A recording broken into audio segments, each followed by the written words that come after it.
हर हर महादेव। ओम नमः शिवाय। आइए आज के वीडियो में हम फाल्गुन मास महात्म के 28वें अध्याय का श्रवण करेंगे, जिसमें हम नल एवं दमयंती के पूर्व जन्म की कथा तथा शिव अवतार यतीश्वर का हंस रूप धारण करने की कथा का श्रवण करेंगे।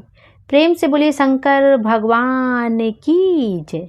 नंदीश्वर बोले, हे प्राज्ञ, हे मुने, अब मैं परमात्मा शिव के परम आनंद प्रद यतीनाथ नामक अवतार का वर्णन करूँगा।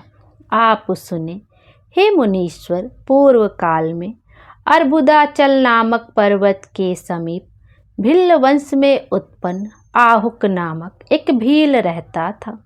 उसकी पत्नी का नाम आहुका था, जो अत्यंत पतिव्रता थी। वे दोनों प्रतिदिन भक्ति पूर्वक शिव जी की पूजा करते थे। वे दोनों महाशिव भक्त थे। हे मुने, किसी समय सदा शिव भक्ति में तत्पर रहने वाला वह भील अपने तथा स्त्री के लिए आहार की व्यवस्था हेतु बहुत दूर चला गया। इसी बीच शिव जी सन्यासी का रूप धारण कर उसकी परीक्षा लेने के लिए सायंकाल उस भील के घर आए।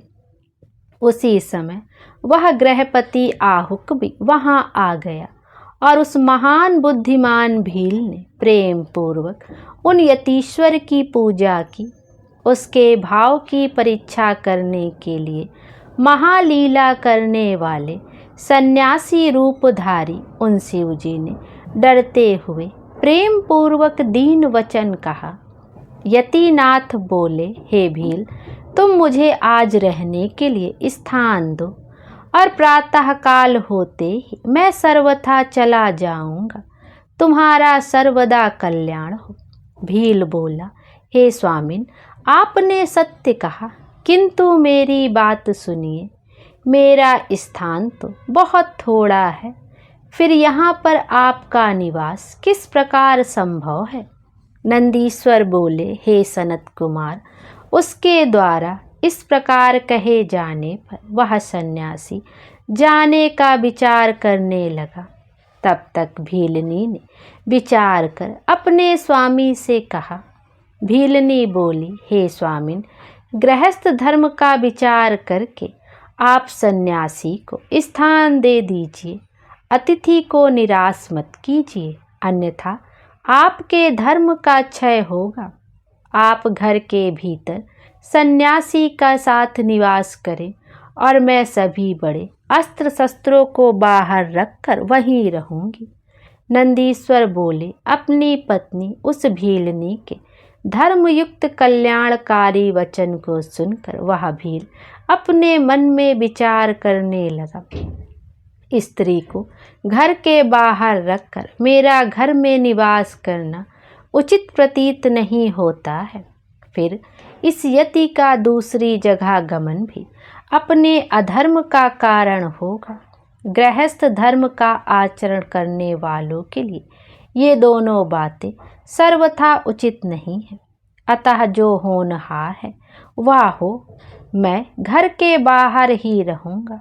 इस प्रकार आग्रह कर उन दोनों को घर के भीतर रखकर अपने अस्त्रों को लेकर वह भील प्रसन्नता से घर से बाहर स्थित हो गया।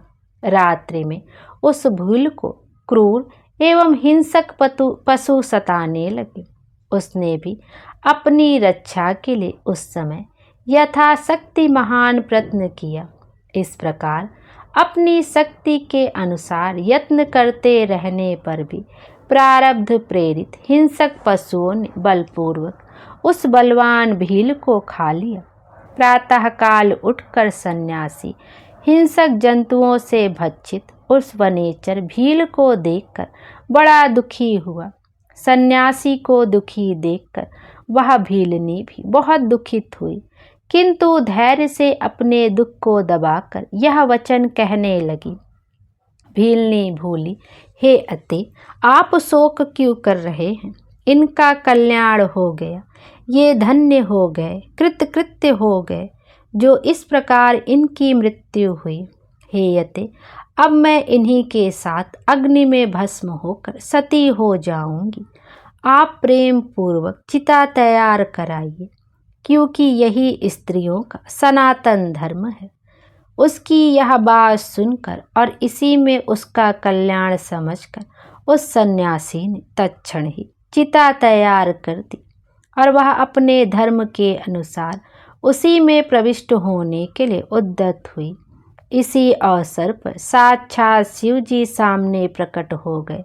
धन्य हो, इस प्रकार से प्रेम पूर्वक प्रशंसा करते हुए शिव जी उस भीलनी से कहने लगे। हर बोले, हे अनिथे, मैं तुम्हारे आचरण से प्रसन्न हूँ। तुम वर मांगो, मुझे तुम्हारे लिए कुछ भी आदेय नहीं है। मैं इस समय विशेष रूप से तुम्हारे कर्मों से प्रसन्न हूँ। नंदीश्वर बोले। शिव जी के उस परम आनंददायक वचन को सुनकर वह विशेष रूप से सुखी हुई और उसको कुछ भी स्मरण नहीं रहा। उसकी इस अवस्था को देखकर शिव जी बहुत प्रसन्न हुए। प्रभु शिव ने उससे पुनः कहा कि वर मांगो। शिव जी बोले, यह मेरे रूप वाला यति अगले जन्म में हंस होगा और पुनः तुम दोनों का संयोग कराएगा। यह भील निषद नगर के राजा वीरसेन का नल नामक महाप्रतापी पुत्र होगा, इसमें संशय नहीं है। और हे अनघे, तुम विदर्भ नगर में भीमराज की कन्या होकर परम गुणवती दमयंती नाम से विख्यात होगी। तुम दोनों ही बहुत काल पर्यंत यथेष्ट राज्य सुख का भोग करके योगीश्वरों के लिए दुर्लभ मुक्ति को निश्चित रूप से प्राप्त करोगे। नंदीश्वर बोले। ऐसा कहकर शिव जी उसी समय लिंग रूप में प्रकट हो गए। उनके द्वारा परीक्षा करने पर भील धर्म से विचलित नहीं हुआ, इसलिए वह लिंग अचलेश इस नाम से प्रसिद्ध हुआ।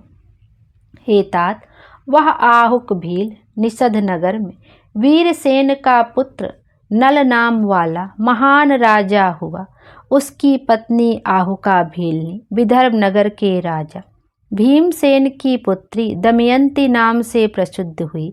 वे शिवा अवतार यतीश्वर भी हंस रूप में अवतरित हुए, जिन्होंने दमयंती का विवाह नल के साथ करवाया। पूर्व समय में उनके द्वारा किए गए अतिथि के सत्कार रूप महापुण्य के कारण प्रभु शिव जी ने हंस रूप धारण कर इस जीवन में दोनों को महान सुख प्रदान किया। अनेक प्रकार का वार्तालाप करने में निपुण हंस अवतार शिव जी ने दमयंती तथा नल को महान सुख प्रदान किया। पवित्र कीर्ति वाले यतीश्वर नामक तथा हंस नामक शिव अवतार का यह चरित्र अत्यंत पवित्र, परम अद्भुत तथा निश्चय ही मुक्तिदायक है। जो यतीश तथा ब्रह्महंस नामक अवतार के शुभ चरित्र को सुनता अथवा सुनाता है, वह परम गति प्राप्त करता है। यह आख्यान निष्पाप, सभी कामनाओं को पूर्ण करने वाला, स्वर्ग की प्राप्ति कराने वाला, यश तथा आयु प्रदान करने वाला, भक्ति को बढ़ाने वाला एवं उत्तम है। यतीश्वर तथा हंस रूप शिव का यह चरित्र सुनकर मनुष्य इस लोक में सभी सुखों को भोग कर अंत में शिवलोक को प्राप्त करता है। प्रेम से बोलिए शंकर भगवान की जय। शंकर भगवान हम सब की मनोकामना पूर्ण करें और हमारे जीवन को खुशियों से भर दें। Thank you. Her her Mahadev.